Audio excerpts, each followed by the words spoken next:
So I think we should talk about The Wild Robot first because I think we have less to say about it. It was extremely overrated, and it's all about parenting, and we're not parents, so fuck you. Here's the thing. I appreciate what the movie was trying to go for. I appreciate the message it was sending, but more than anything, I appreciate the animation. I think this movie looked beautiful. I think all of the designs for the robots were done really well. There are multiple robots, despite what the title will tell you. Spoilers, I guess. The voice acting is pretty good. I liked that the main robot, Roz, her voice changed over the course of the movie to... Obviously, she starts out very robotic, and then by the end of the movie, is very human. She learns what it means to be alive, which is a very neat concept in practice, or on paper. Terminator 2. It's the movie that we just talked about. 30 years ago. Get fucked.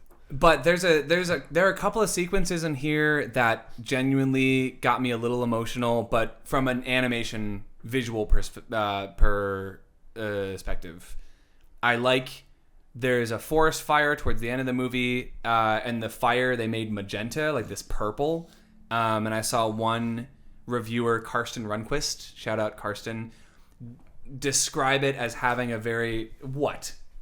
I was just like, yeah, whatever. He doesn't know me. Who's Karsten? Yeah, I get him on the Cars podcast. Get him on the fucking Cars podcast. He's taking over, actually, after we're done, after we drop out. But yeah, no, I agree with a lot of movie opinions that he has, but I remember walking out of this one, I was so ready to witness the greatest animated movie of our time. People were comparing it to The Iron Giant. People were comparing it to Ghibli movies. I saw people say that this is already easily the best animated feature, like at the Oscars. It's deserving of that award. Yeah, my fat cheeks, bro. And I don't know, man. Just from a story perspective, it feels very disconnected from itself. There are a couple of time skips. No one ever talks about that. But the main crux of the film is this robot lands on Earth, assuming, they don't talk about it, but after an apocalyptic event where humans have had to leave the planet.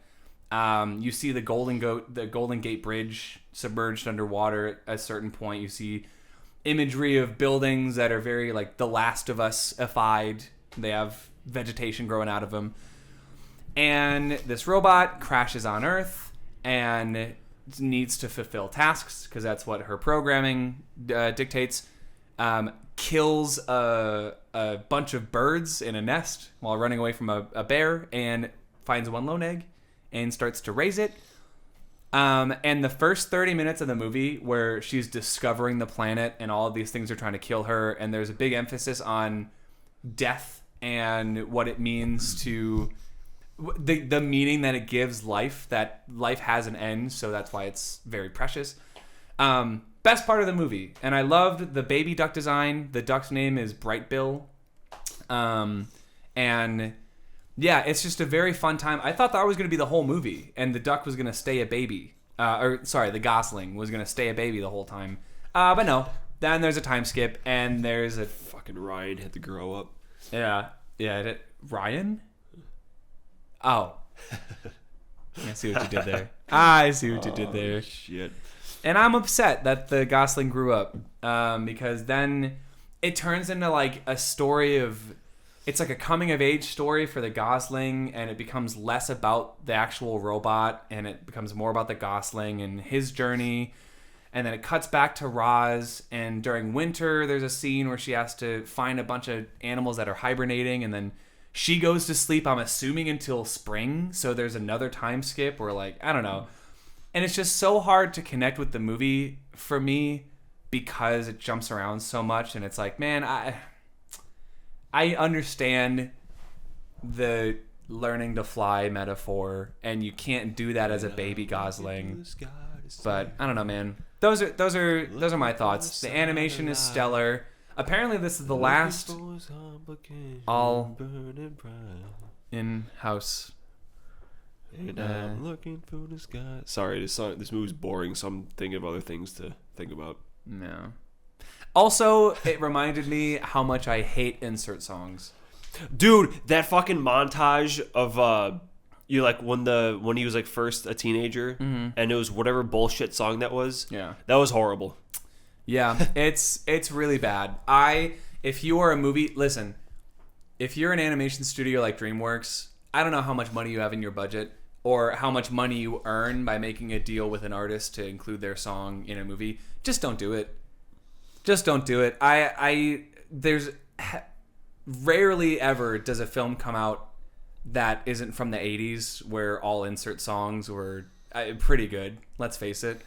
Yeah, it's like you have a composer. Use them. Yeah. Use them. I guarantee anything the composer puts together is going to be more beautiful. And I think Ghibli films just spoiled us. Dude, Joe Hisaishi, Yeah. one of the best film composers of all time.